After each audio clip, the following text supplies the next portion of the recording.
étoiles du matin, glorieux Seigneur, tu fais chanter de joie mon cœur.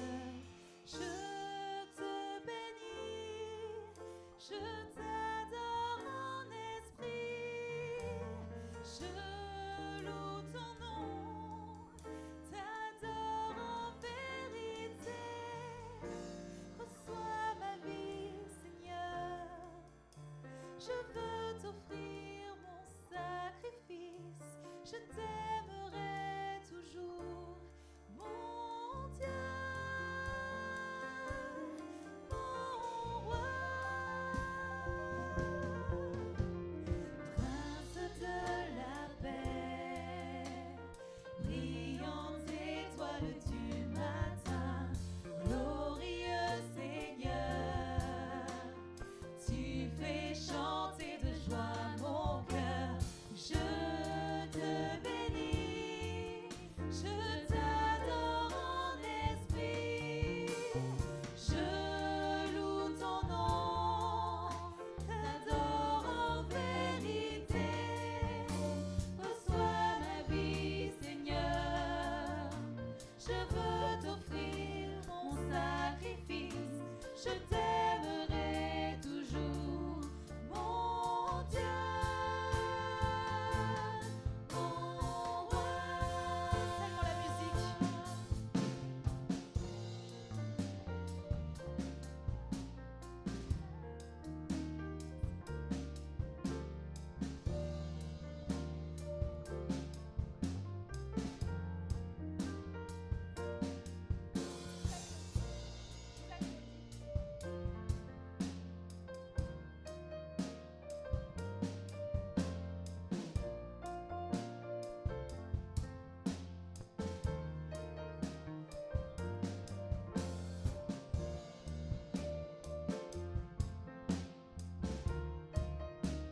Prince de la paix.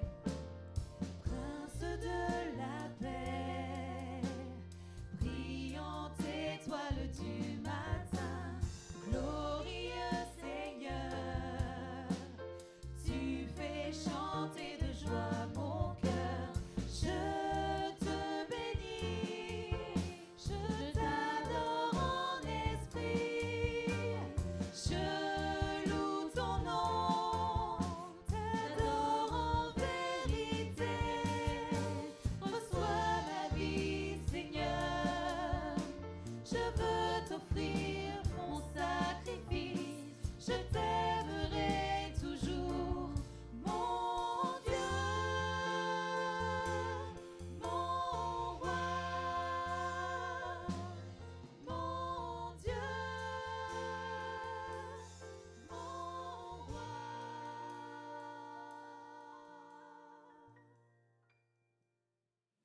Chers amis, bonjour. En cette nouvelle année qui commence, nous continuons dans la thématique de la paix face à nos craintes ou à nos peurs.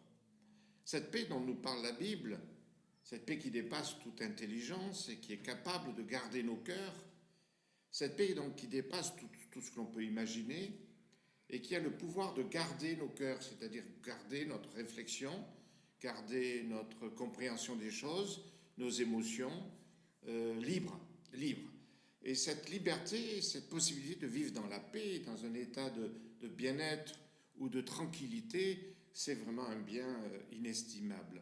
Et nous allons essayer d'aborder ensemble, à partir de 2 textes tirés du Nouveau Testament, de bien comprendre le fondement, la base de cette possibilité de vivre tranquille et de vivre en paix. Alors, le premier de ces textes se trouve dans 1 Jean, chapitre 4, à partir du verset 14. Je voudrais vous le lire et je voudrais que vous fassiez attention. Le texte va probablement défiler alors que je le lis. Au verset 4. « Et nous avons vu et nous attestons que le Père a envoyé le Fils comme sauveur du monde. Celui qui confessera que Jésus est le Fils de Dieu, Dieu demeure en lui et lui en Dieu. Et nous avons connu l'amour que Dieu a pour nous et nous y avons cru. Dieu est amour, et celui qui demeure dans l'amour demeure en Dieu et demeure, et Dieu demeure en lui.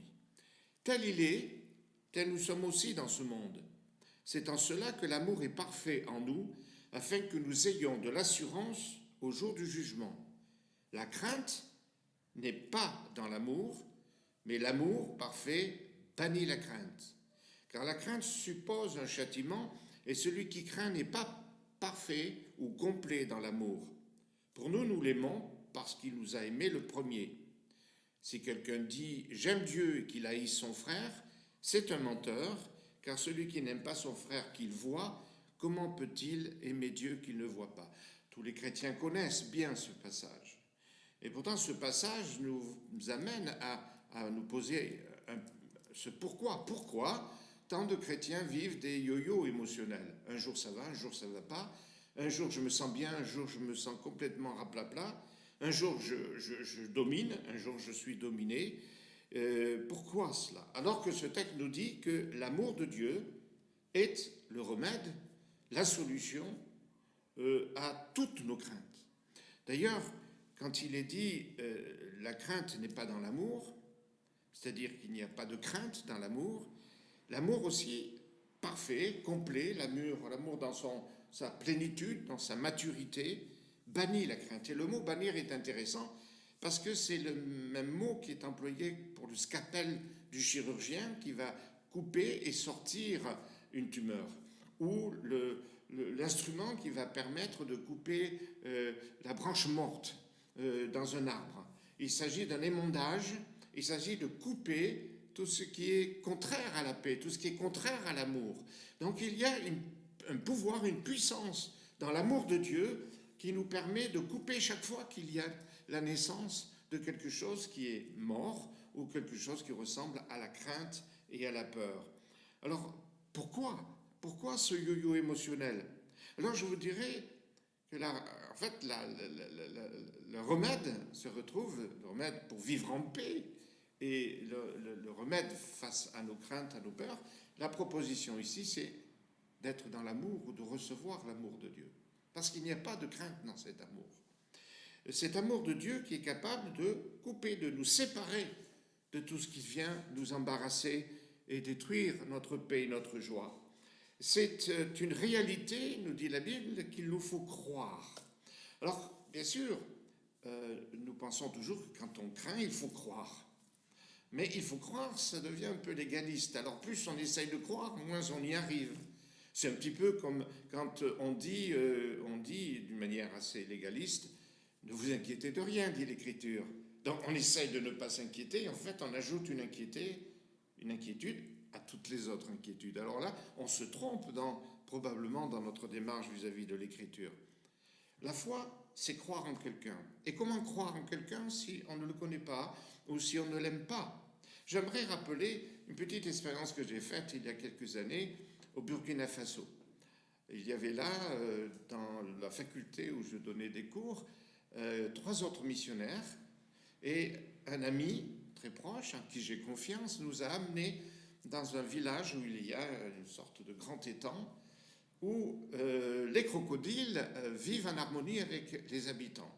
J'avais déjà vu un reportage à la télévision et j'étais très heureux d'aller visiter, de voir ce village.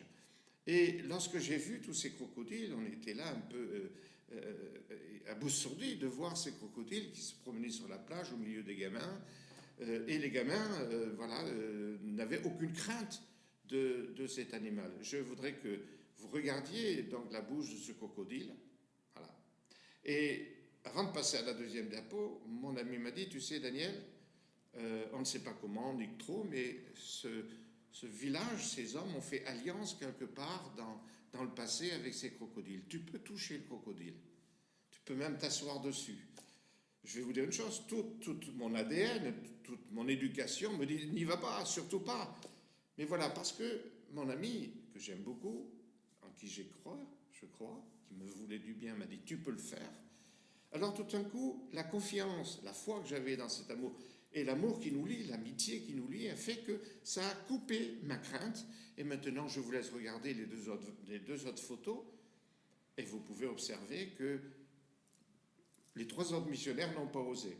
J'ai osé, un peu comme Pierre, c'est le seul qui a marché sur l'eau. Hein. Mais avec le recul, je me dis, oh, mais vraiment, tu as fait quelque chose qui peut-être tu ne recommanderais pas aux autres. Mais je l'ai fait. Je veux simplement vous montrer que le crocodile est quelque chose qui nous amène, simplement la vision. Nous avons été préparés, nous avons été avertis des dangers. Et pourtant, j'y suis arrivé à le faire parce que tout d'un coup, pendant quelques instants, la peur a été éliminée, la crainte a été éliminée. Et je l'ai fait avec du plaisir. J'ai caressé ce crocodile, j'ai joué avec un autre un peu plus petit. Donc oui, la foi naît de l'affection, de l'amour, et peut détruire toute forme de crainte. C'est quelque chose qu'il faut croire. C'est ce que dit Jean, il dit « En lui nous l'avons cru ». Et si nous avons cru en Jésus, alors Dieu demeure en nous et nous en Dieu. Il y a donc quelque chose qui se produit. Dieu, parce qu'il aime son Fils, quand nous avons cru en Jésus, il vient habiter dans nos cœurs, nous le savons. Et cela nous amène à ce que la Bible dit, ça s'appelle le salut. Le salut entre dans nos vies, dans nos cœurs. Et pourquoi je suis en paix? Parce que c'est Dieu qui a décidé de me sauver. Ce n'est pas moi qui l'ai décidé. C'est ce que nous allons pouvoir lire aussi, et je voudrais vous amener à lire avec moi le deuxième passage qui se trouve dans Romains chapitre 5, verset 1, et je voudrais vous le lire dans la version du Semeur. Puisque nous avons été déclarés justes en raison de notre foi, nous sommes en paix avec Dieu grâce à notre Seigneur Jésus-Christ. Par lui, nous avons eu accès au moyen de la foi à ce don gratuit de Dieu qui nous est désormais acquis. Et notre fierté se fonde sur l'espérance d'avoir part à la gloire de Dieu. Mieux encore, nous tirons fierté même de notre détresse, car nous savons que la détresse produit la persévérance conduit à une fidélité éprouvée, et la fidélité éprouvée nourrit l'espérance. Or, notre espérance ne risque pas de tourner à notre confusion, car Dieu a versé son amour dans notre cœur par l'Esprit Saint qu'il nous a donné. Nous avons là, avec ces deux passages, le secret de la paix qui dépasse toute intelligence et qui peut garder nos cœurs dans la tranquillité et dans l'amour. Si nous avons accepté Jésus, nous avons cru en Jésus, Jésus bannit toute crainte de châtiment, la peur de Dieu, la peur des conséquences de nos inconséquences. Si nous sommes vraiment dans l'amour de Dieu, je suis en paix avec Dieu. Il n'y a plus d'hostilité, c'est la cessation d'hostilité ou de conflit avec Dieu. Dieu n'est plus en bataille avec moi. Dieu n'est plus en contestation avec moi. Christ a payé, Christ a pris dans sa mort le poids de mon châtiment, de la punition que je mérite, pour que j'en sois libéré une fois pour toutes. Alors, amis chrétiens, c'est important. Cet amour mature, cet amour vrai, lorsque j'ai une maturité spirituelle, je ne me sens jamais menacé et je ne me laisserai jamais menacer par la crainte d'un châtiment. Toutes ces personnes qui vous disent, attention, est-ce que si tu fais ça, tu vas perdre ton salut, ou si, etc., ça, ce n'est pas ce que dit la parole de Dieu. Je ne suis pas sauvé parce que je deviens meilleur, je ne suis pas en paix avec Dieu parce que j'ai fait des efforts pour surpasser tous mes défauts. Je suis dans la paix et dans l'assurance du salut parce que c'est le Saint-Esprit qui me dit à moi, c'est un cadeau. Le cadeau de la paix, le cadeau de l'absence de la crainte, c'est Jésus. Et donc c'est Jésus en qui j'ai cru qui me donne cette assurance de pouvoir être libéré de la peur du châtiment. Je vis avec Dieu, malgré mes défauts. Alors évidemment, ce n'est pas du tout une excuse, c'est ce que dit Paul. La foi, la grâce n'autorise pas le mal, elle m'en délivre. Parce que quand je vis dans l'amour de Dieu et dans la présence de Dieu, c'est cette présence de Dieu qui fait pression en moi pour me libérer de l'esclavage du péché. Et non pas la pression moraliste ou religieuse qui m'amène à conditionner ma relation avec Dieu à ce que je fais ou ce que je ne fais pas de bien ou de mal. Quelle paix, quel confort lorsque nous sommes dans cette tranquillité. Dieu ne m'en voudra plus jamais. Il ne me fait jamais la tête. il ne me boude pas. Tellement de chrétiens se demandent, est-ce que Dieu va m'aimer parce que je ne suis pas parfait? Est-ce que ce que je fais ou je ne fais pas, je ne prie pas assez, je ne jeûne pas assez, c'est pour ça que je me fais avoir? Ce n'est pas vrai. La grâce de Dieu, je ne la mérite pas. Nous pouvons la vivre et l'expérimenter que lorsque je demeure dans cette confiance en Dieu. La deuxième chose dont le Seigneur me délivre, c'est ce que nous avons lu dans Romains, il me coupe, il me délivre de la détresse ou du désespoir. Je peux être libre de l'anxiété. L'anxiété, c'est la peur du lendemain. Le problème n'est pas arrivé, il risque d'arriver et je suis déjà paralysé par cela. Je vis dans la tranquillité, c'est ce que le Seigneur veut me dire. Et là, il y a une réalité que je voudrais vous rappeler. C'est Pierre qui le dit dans 1 Pierre chapitre 5, versets 6 et 7. De même, jeunes gens, soyez soumis aux anciens, et tous les uns à l'égard des autres. Revêtez-vous d'humilité, car Dieu résiste aux orgueilleux, mais il fait grâce aux humbles. Dieu fait grâce à ceux qui sont dans une attitude de ceux qui sont dans la dépendance de Dieu. Seigneur, je ne veux pas maîtriser mes émotions, je ne veux pas contrôler mes émotions, je veux vivre les tiennes, tes émotions dans ma vie. C'est ça la paix surnaturelle. Je ne suis pas en train de gérer mes émotions, je ne suis pas en train de gérer ma réflexion. Je suis en train de vivre, de m'approcher de Dieu, de le laisser vivre en moi, de développer ma communion avec le Saint-Esprit. C'est lui qui répand cet amour de Dieu qui coupe la peur. Il ne me propose pas une gestion, il me propose une coupure dans la base de ce qui m'inquiète ou de ce qui m'affole. Et là, il est question d'humilité. Dieu résiste aux orgueilleux et fait grâce aux humbles. En fait, c'est assez étonnant de voir que l'anxiété ou la crainte serait liée à nos problèmes et liée aussi à l'orgueil. C'est un petit peu comme si je viens vous voir aujourd'hui ou demain en vous disant, voilà, j'ai de l'inquiétude. Vous seriez en droit de me dire, mais Daniel, en fait, tu es incrédule. L'incrédulité vient de ce que j'ai voulu contrôler les choses. Tout m'échappe. Nous pensons être maîtres, vouloir maîtriser notre vie. Si c'est Christ qui est Seigneur dans notre cœur, si c'est lui qui est en contrôle, pourquoi je vais m'inquiéter? Qu'est-ce qu'on peut me prendre, puisqu'il a tout? Qu'est-ce qu'on peut me voler? Si je suis en paix avec Dieu, je ne suis plus dans la crainte du jugement et du châtiment.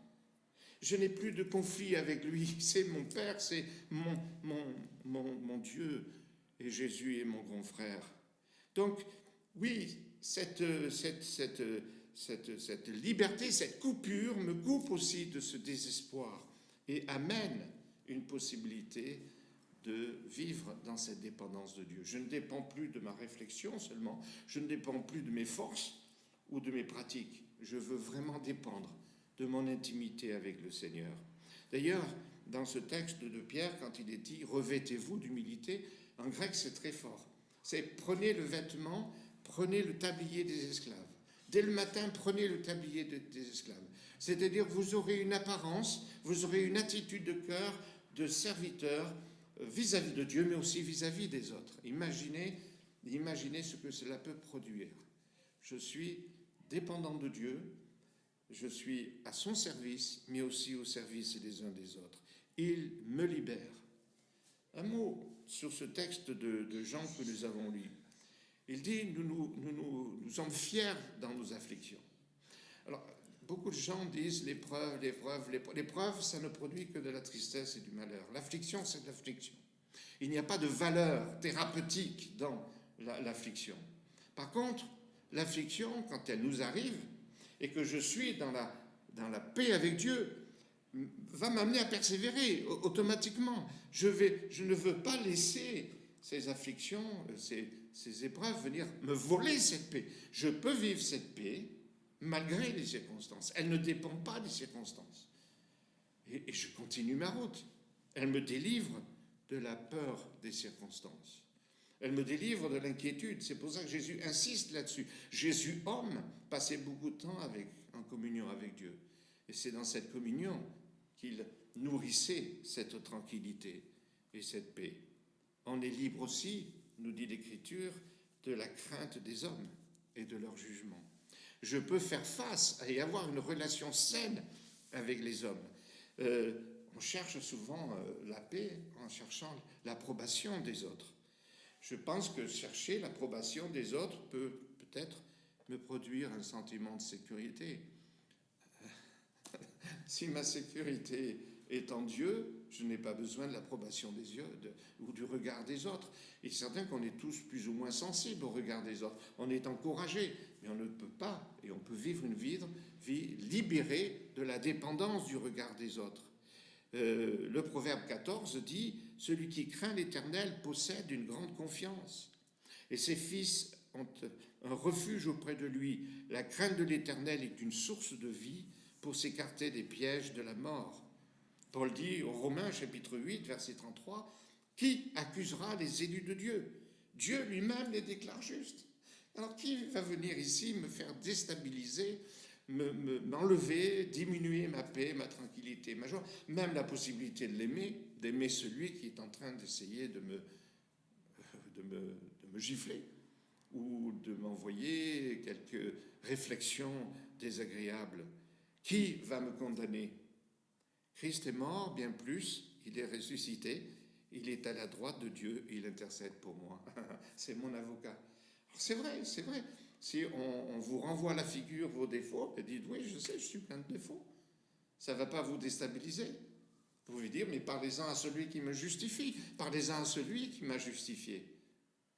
Alors, c'est pour cela que dans cet amour parfait qui bannit la crainte des hommes, au lieu de m'amener dans une position où je vais me retirer, où je vais fuir, où je vais négliger, ou même en vouloir, je vais être en mesure d'avoir une relation saine avec les autres.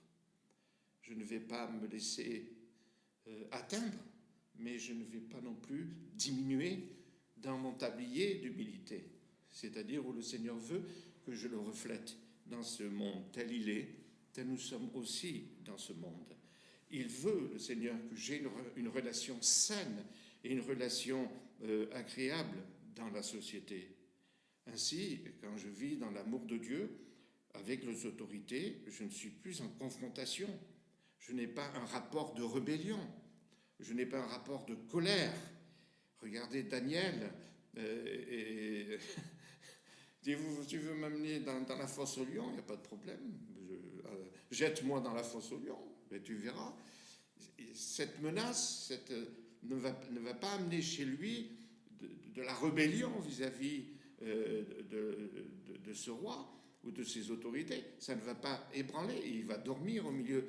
Je pense que la chose qui a dû le déranger, c'est peut-être les odeurs, mais en tous les cas, il a pu dormir et être tranquille dans la fosse au lion. Avec ses 3 copains aussi, ses 3 amis. Il ne se laisse pas perturber, il ne se laisse pas atteindre par les menaces, quitte à être jeté dans la fournaise. Alors, que le Seigneur développe en nous cette paix qui m'amène à ne pas nourrir ou se laisser impressionner, intimider, atteint par tout ce qui pourrait venir et qui ressemblerait à de l'arrogance ou de la provocation. Parce que l'insécurité amène à l'esclavage. L'insécurité m'amène à me défendre, m'amène à attaquer, m'amène à critiquer. Et ça, c'est des destructeurs de paix. Nous avons besoin d'une pleine révélation de l'amour de Dieu manifesté en Jésus-Christ. Libre vis-à-vis des circonstances, quelle qualité de vie. Je m'adresse à vous et je voudrais vous dire, oui, l'amour parfait coupe toutes sortes de craintes. Je n'ai pas le temps de vous parler mettez toutes les peurs que vous pouvez imaginer, la peur de demain, la peur de soi-même, la peur de la faiblesse, la crainte de la mort. Aujourd'hui, je peux vivre une vie de qualité, confortable, parce que je suis même libre de la peur de l'oubli de Dieu. Je pense à certains chrétiens qui pensent ou qui agissent comme si Dieu les oublie un jour ou un moment. Dieu m'a oublié. Il y a eu un sondage aux États-Unis parmi les chrétiens, Et la première crainte, la première chose qu'ils pouvaient dire dans ce sondage, c'est Dieu, ils n'avaient pas de problème à accepter que Dieu bénisse les autres, mais un peu plus de problème à ce que Dieu les bénisse eux personnellement. L'amour parfait bannit la crainte d'être oublié de Dieu, d'être rejeté, ou un temps cet amour-là, répandu par le Saint-Esprit, et pas par une tactique de manipulation, pas par de la méthode Coué. Excusez-moi, il y a beaucoup de versets dans la Bible qui nous disent que je peux vivre en paix, plus de 365 fois, de vaincre, où le Seigneur dit « Je suis avec toi ». Je peux apprendre par cœur ces 365 versets et ne pas du tout être guéri, parce que ce ne sont pas des formules. Il ne s'agit pas de se convaincre par une gymnastique personnelle, il s'agit d'une relation de confiance et d'amour avec le Seigneur. C'est lui le prince de la paix. C'est lui qui a dit « Je suis la résurrection et la vie ». Alors ce que je vous propose, oui, prenez ces versets, lisez-les, confessez-les. Confesser, ça veut dire homologuer. Je les prends pour moi. Le Saint-Esprit aide-moi à les vivre. Mais la chose primordiale, c'est est-ce que j'ai fait la paix avec Dieu? Est-ce que j'ai reçu le Seigneur dans ma vie? Est-ce que j'ai cru qu'il est le Fils de Dieu et qu'il a tout accompli pour moi à la croix? Est-ce que je reçois cette parole, que c'est Dieu qui me déclare juste? C'est Dieu qui me déclare juste, c'est Dieu qui me déclare parfait. C'est ce que nous avons lu tout à l'heure. Puisque nous avons été déclarés justes en raison de notre foi, nous sommes en paix avec Dieu grâce au Seigneur Jésus-Christ. Je suis en paix avec moi-même, je m'accepte. Je ne suis pas parfait, je n'accepte pas mes faiblesses. Je veux m'en occuper avec le Saint-Esprit et avec sa parole. Je ne m'accepte pas dans ma médiocrité, je veux aller de progrès en progrès. Mais je ne fais pas de toutes ces pratiques la condition d'attirer vers moi la faveur de Dieu ou le regard de Dieu. J'en fais tout simplement l'objet d'une émondation. Je voudrais que le Saint-Esprit, qui répand dans mon cœur cet amour, peut aussi me donner dans cet amour la force d'identifier mes craintes et de laisser ce scapel les couper. Que le Seigneur vous bénisse, que le Seigneur vous aide et nous aide dans cette année à vivre un peu plus dans l'intimité du Seigneur grâce au Saint-Esprit. Le Saint-Esprit, c'est notre ami, c'est le consolateur, c'est celui qui vient à notre côté et qui prend en charge notre vie et nos cœurs. Et la paix de Dieu, qui dépasse tout ce qu'on peut imaginer, gardera nos cœurs en Christ. Que Dieu vous bénisse.